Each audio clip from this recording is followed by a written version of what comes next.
Alrighty, y'all. So, welcome. VGDA, week 8. Got some fun stuff going on. So we're just going to be talking about all the awesome work that you guys have been doing. I'm going to be going over very shortly, and then going over some speakers, talking about what we're trying to achieve for the 24th of March, so next week. Beach Tech Brawl. Should be something about Long Beach VR there. Anyway, moving right along. Yeah, so you guys have been doing awesome. I don't know if you know, but you guys have been doing an absolutely fantastic job. And I want to congratulate our team. So we have programming who's been making builds for us like every other hour. So great job.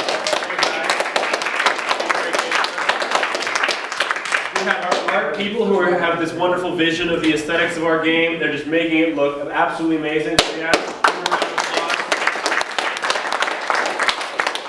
Nothing would be complete without our story, our characters, the thing that give our game life. So let's give content a big round of applause. Yeah, so this has been absolutely fantastic, absolutely amazing. Sound, we got it. Oh, sound! Okay, I'm sure they're doing something awesome. I haven't. Did you made theme right? And I haven't heard it yet because I'm a terrible person. What? He gave us the level 5. Yeah. Level 5. It's already implemented. It's already implemented. Man, I should have played that shit with sound. Okay, well now I feel like a bad person. Sound! Give a round of applause! Yeah! I'm sorry, Joe. Yeah, moving right along. Don't heckle me. Yeah, so we have some speakers coming in. Brian Kindergan, I should know by now because we're all getting super excited about this. He's coming in next week. He's the lead writer at Blizzard and also created at other studios characters like Jack and Samara from Mass Effect 2. Really great character writer, really great writer in general, really cool guy, and he also had, was also like a storyboard artist for movies like Iron Giant, things like that. So really cool, really exciting, and next week you are going to have a chance to like work in your groups while he's watching, and he'll be able to see you at work as a part of VGDA, and that's going to be really exciting. Jay Hathaway. Jay Hathaway, don't record this part, Aaron. Jay Hathaway is coming in on April 7th. He's formerly a lead animator over at Blizzard, and he is currently animating over at Fireforge Games. So he kind of left the AAA scene for the indie scene, so he's working at an indie startup right now, and they're working on their first game. And yeah, he's going to come in and he's going to basically do the same thing. He's going to look at what we're working on and give some feedback, hopefully. And then he's also going to give a talk at the end, and there's going to be some QA going on there. Also really cool. And there are more. This is not a picture of one of our speakers. This is just Mr. Fu. I really love this picture. All right. Wow, this is... All right, cool. Okay, I totally messed up the slideshow apparently. So, goals... let's just go back. So, since Brian Kindergan's coming in the 24th, next week, let's really make a concerted effort to make our game look more polished, be closer to completion. We really just want to have like one level done with our assets and all that fun stuff loaded up. Gameplay being a pretty good indicator of what gameplay is going to look like in the final form, and then content's coming up with our storyboards and things like that. So we'll have a lot of impressive things to show if we work hard. And I know we've all been working hard, so I guess just keep doing what you awesome people have already been doing. So yeah. Long Beach VR, who's run by Chris Kane, is putting on this really cool thing tonight, actually, right just after the VGDA meeting, so at like 7 o'clock. Samsung and Unity are going to be over at MM200, which is a very hard building to find, so just follow some of us. If you don't know where, I can give you more directions later. But yeah, they're going to be coming down and they're going to be showing off how to build in Unity to, Samsung specifically VR format, which their thing is kind of interesting. Basically, you just stick a phone on your face, and it's like it has like a VR headset that it's attached to, and they use some magic software things that we'll be learning about tonight. And I don't fully understand it, but I can't wait to understand it.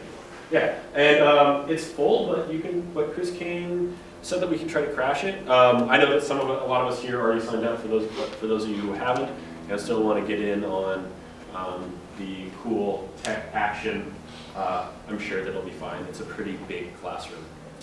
All right, next. So this Friday, I've been talking about it a little bit, but I'm going to be talking about a lot more in the next couple days. The Beach Tech Brawl is happening. So Scott Vandegrift, the guy who runs the tech store at the beach at our bookstore, really wants to make that area a more fun place to go and hang out. And so, if you don't already know, he's always showing some cool movies up there. I've watched Big Hero 6 like 3 times there in the last like 2 or 3 weeks because I just came out the end of that movie. And so they've done a lot to try to make that space a little more fun to hang out in. And part of that is starting to throw cool events there, cool gaming events. And so they're going to be, it's going to be this Friday, March 20th, from 10 to 4, and it's kind of going to be like a tablet gaming showcase. So this isn't just about Flappy Birds. There are like some really kind of legitimate, almost AAA title like things that are going on there. So a game called Vainglory is going to be the tournament that's featured there. Vainglory is going to be the game featured there, and which is a tablet MOBA. And the graphics are like already on the level of League of Legends and things like that. Plus they got like cool parallax things going on, so I actually think it's cooler. Also edit that part out in case I ever try to buy something and there's an insane amount of prizes that he's giving away. He has $1,000 of prizes for this tournament that has no entry fee. Only 28 or less people are going to be in it. And yeah, it's kind of insane. So please sign up. I think VGDA has about 3 teams that we're putting in. I think there are 3 other teams that are in the works. So how do you sign up for a team? You email me, email president.vgda@gmail.com. Also, I made a Facebook event and shared it on our page. I'll be pinning it there after tonight so that it's easier for people to find. And yeah, and just contact me in some way, or contact really any of the executives, and they will make sure that I know that you're trying to get on a team, and we'll put that together. Also, side note, some of the people who are on teams or looking to be on teams are going to be practicing this Wednesday night. So yeah. All necessary materials will be provided. He has 16 iPads that has in like demo mode for the event. So 12 of those will be given over to the tournament, and then 4 of them are going to be given over to various like kind of things that are more similar to Flash games, like Temple Run and things like that. And there will actually be prizes for high scorers in those games as well. So going to be a pretty casual event. Really all he wants us to do is show up. And for those of you who don't know, Scott has been a really great partner to VGDA, so I really think it'd be a good idea for us to go out and support his event. Also because it's going to be fun. You don't have to pay any money. I don't know if there'll be food. There probably will be food. But you know, there'll be games and it'll be cool. All right. Might be it. We've all been doing a really awesome job getting this game together, and things are starting to come together, which is awesome. What I'm about to show you is not to be depressing news. This is just to show you guys where we're at. So what we've done, all your leads have come up with all the tasks we need to do to have this game done, and they've given about how much time each of those tasks takes.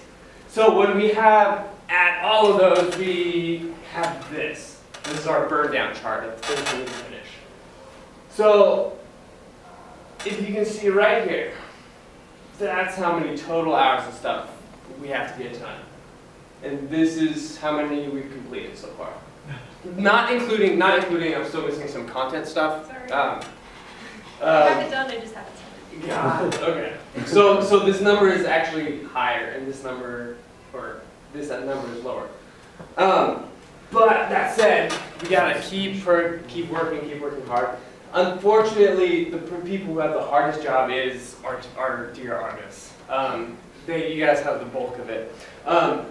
So what I did this morning too is I took out levels 2 and levels 4, so all the work for those levels, and that's why we have such a steep decline there.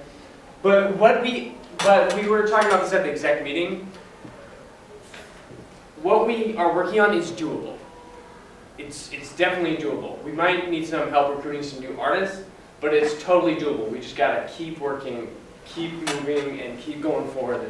And don't get discouraged by this, because it's not 625 hours for one person. It's for all of us, 625 hours. Let's make that clear now. But I know sometimes it might feel like what you're working on isn't getting through. It's not having impact. But really, every minute you spend working is really helping. Even if it's not going into the final product, the final game, even if your concepts aren't getting into the game, at all those ideas that are bouncing around is what's helping us get this game together. And what we're going to do too is Brandon, one of our programmers, he's going to be working on an archive that we can have in the menu, in the main menu. So if you want, you're going to be able to go into the game once it's finished and find, oh, where's all the stuff that I worked on? Oh, cool, these are all the concept arts. These are all the builds that we worked on. These are all the story ideas that we had that we did or did not get to. So regardless of what happens, everyone's getting a credit on this game. Everyone who's worked on this game is getting a credit. Everyone whose work has been done, we will find some way of showcasing it. It's just the nature of the beast that is video game development is not everyone's work is going to be in the final game, because at the end of the day we need one unified project. But it's all going to come together and we're all going to be able to say, hey, I made this kick-ass game, The Last Arrow, which is, I understand, is our new title now. So keep working. If you guys know artist friends who can help you guys out, because artists you guys have the toughest, great, let's recruit as many as we can. But just keep working, guys, because we'll get there. We will. It's going to be hard work, but we can get there. If you have questions, go on Trello, find the boards, talk to your leads, and get whatever you have to do so that we keep this going. That's all I have to say. But question? Why not recruit artists through the Socia Club? We're working on that. Yeah. I'm already in contact with Eliani, and we're talking to her to see if there are any people who are going to be interested in working on her game. Yeah. And what I was saying was just if you have friends who you know might be interested in this, say, hey, do you want to come work on our game? Get some.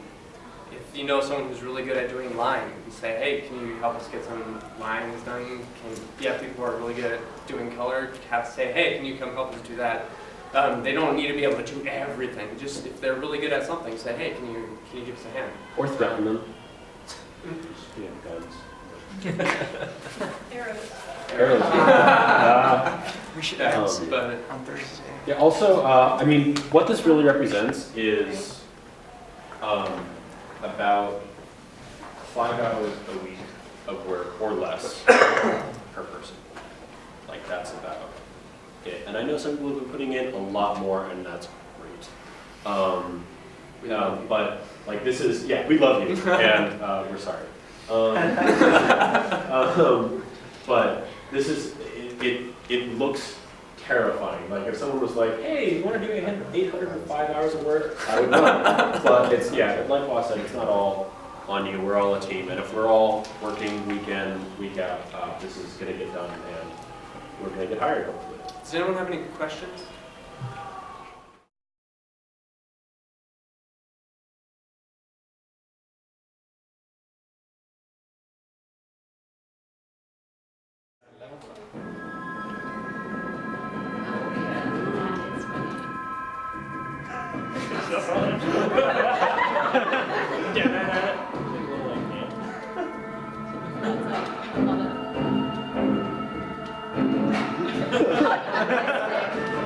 Oh God, it's about to get so real.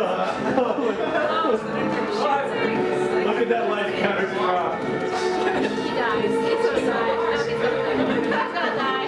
It's, I know. Well, technically this is the last level, so, you know, it's supposed to be hard.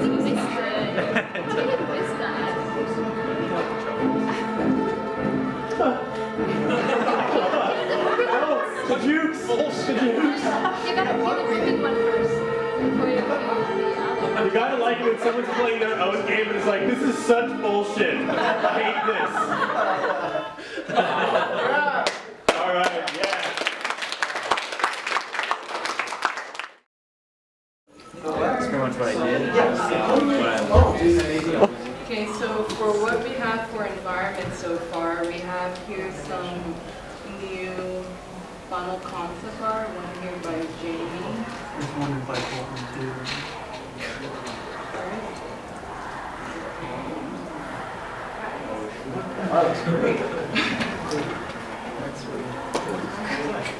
Oh, they're still there. Those people are still there. And just some of the finalized assets here, Wahona did an oil statue. Gil did some top-down roughs for the stone lantern. Tommy did some snow. Ellen did top-down for the metal lanterns that are going to be hanging on the silk ropes. And then Aaron did some stairs. And I think that's what Aaron was thinking. Yeah, I was just And doing, Nathan did I was a just tree learning. concept. And then Colton did this brazier, which inspired us to go into this direction for our brazier now.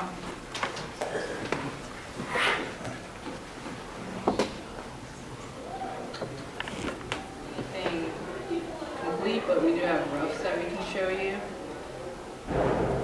This one's by Clue for Shun's movement.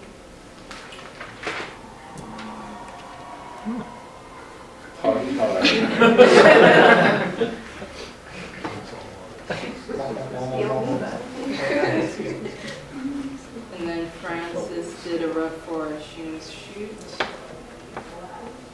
Shoot.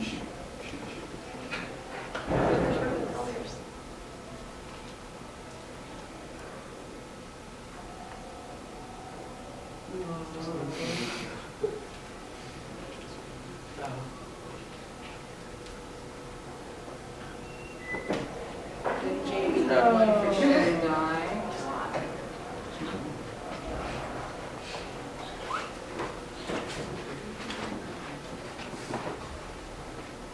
And then we have a couple roughs here for the spawn. This is the rough that I did, which is going to be modified.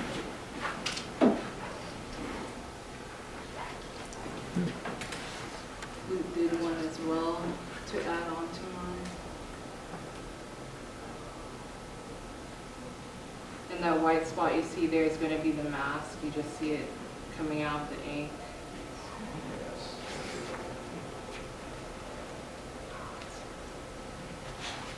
And then Jimmy has his roughs here for the shoot.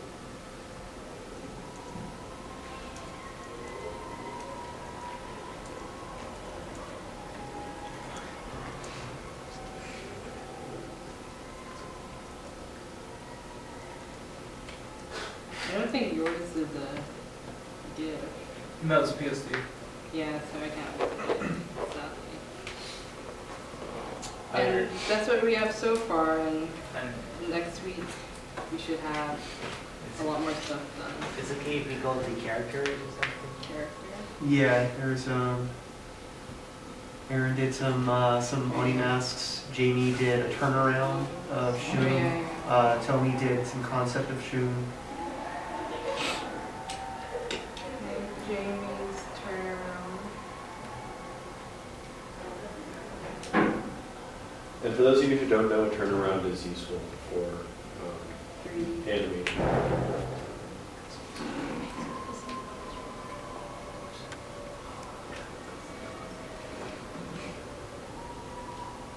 Would you put Oni mask.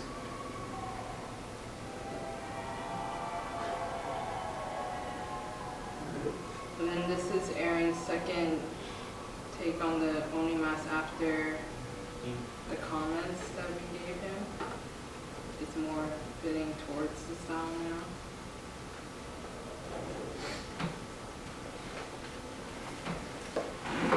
I think I put one in there too, on level 5, or level 4.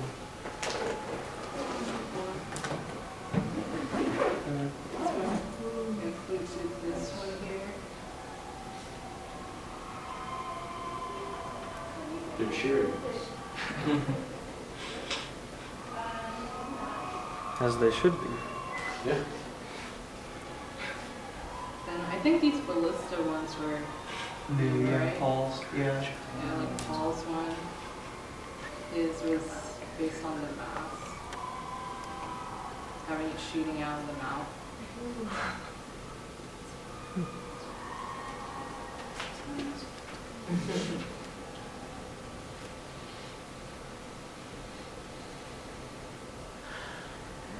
Where did Tony's one go? Should be there. Up, Yeah, up there it it, is. right there. Tony did some concept art here.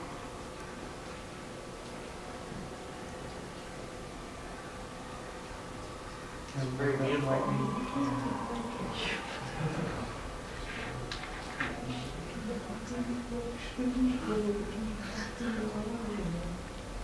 Is there anyone else I missed? I put some sketches in for. Oh yeah, for four you said? Yeah. Oh yeah. Oh yeah, these are sick. This one's for the multi-armed Oni by Colton.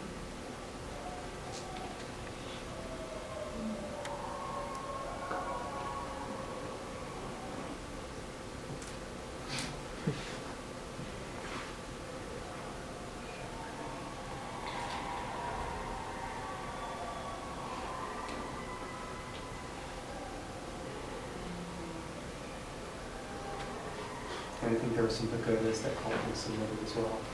And 75 of them. Just some various types of pagodas. Yeah.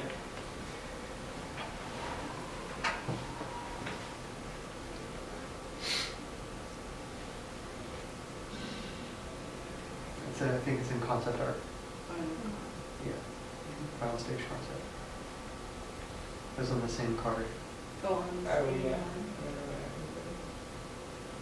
So Okay, I see.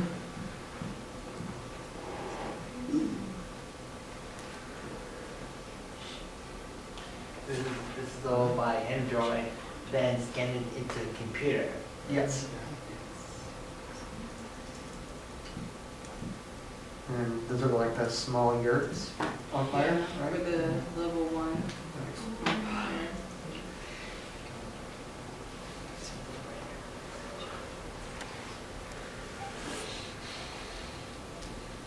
And something else I forgot to show is Jamie actually did a 3D model Yeah. of a pagoda. So I got mine, so I can throw this out if you guys want. I'll bust out some 3D art. All right, go on with your bad stuff. I think that's everyone's, right? Did I miss- Yeah, for this week, or for this last week. Yeah, that's it for this week. We'll have a lot more stuff finalized. All right, thank you very much, Katrina. First of all, so as Nathan and Buzz alluded to, we've decided to cut to the levels for now. If we have extra time at the end, we're gonna hope to bring it back. But the Birdie Village is the first level, Mountain Temple it still is the last level, but in the middle we're kind of condensing them all into just kind of like grassy, rocky forest pass type thing. And it cuts the art team's workload by like 2/3 or 2/5, I guess, math. But it takes a huge load off the art team. And it really allows us to kind of streamline our design. I was a little bit concerned that those other two levels would feel like padding because we would have to come up with ways to make them different. But this way it allows for streamlined, simpler designs. It also allows for us to like really work on polishing everything, quality instead of quantity. We spent the past Sunday working out ways to make sure that all of the huge story we've envisioned gets jammed into these 3 levels instead of 5, and we've got it worked out. And yeah, the other levels are still on the back burner if we have time, but for now we're focusing on just the 3. Anyway, so we spend our time storyboarding. This is what our whiteboards usually look like at the end of the day, if anyone's curious. So this is obviously our rough, and we've spent the past day or so, and we'll spend the next few days making them into actual storyboards. And these artists, don't freak out, these will be accompanied by a long ass write-up. So yeah, so these are our first 2 cutscenes. I want to go back first. Yeah.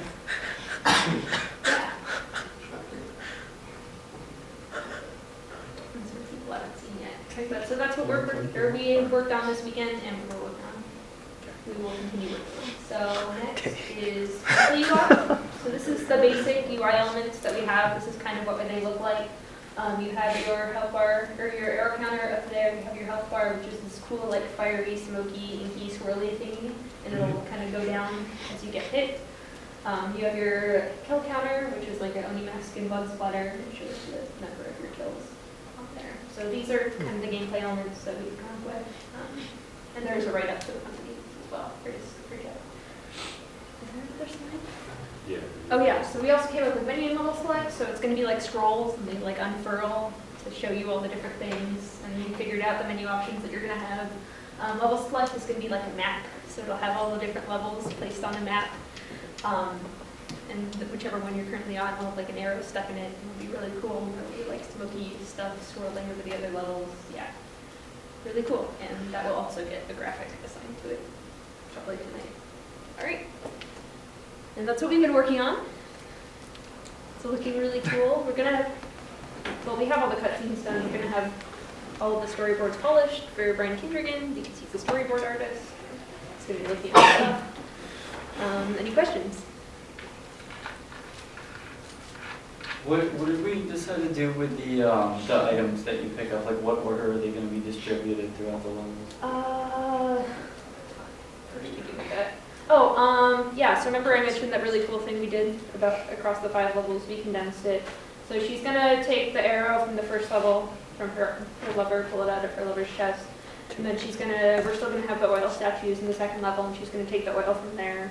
In the 3rd level, she's gonna like rip something off her clothes or whatever. And then we'll just assume that she has flint on her because she's a scout and is scouting the wilderness and probably has flint. Cool. We worked it out. Any other questions? I think I might have missed it when you were explaining the UI.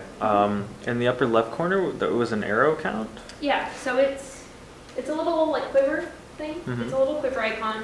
It has arrows in it, the same amount of arrows that you have right now. And then it's also got the number of arrows so that when you're playing at a glance, you can just kind of look at it and be like, oh, okay, I have 4 arrows, I can shoot 4 things, or I have 6 more arrows I can catch before I start taking arrows. It also has that arrow across it. We're planning, hopefully, on getting to the point where we can like introduce like maybe some like power-up arrows, like maybe 1 arrow like wipes out like 3 Oni or something like that, or shoots super fast, or shoots super slow, and like unpower-up arrows. So that's, once we have all of like the basic content stuff done, that's kind of what we're going to be brainstorming. So if that gets added in, we're hoping it gets added in, then that arrow that's crossed on your quiver will show the next, or the power-up arrow that you currently have loaded, or the type of arrow, whether it's a power-up arrow or not.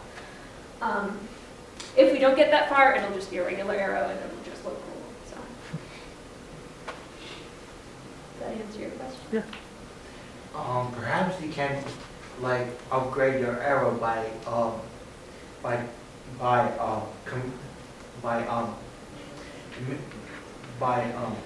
bonding with different kinds of magic.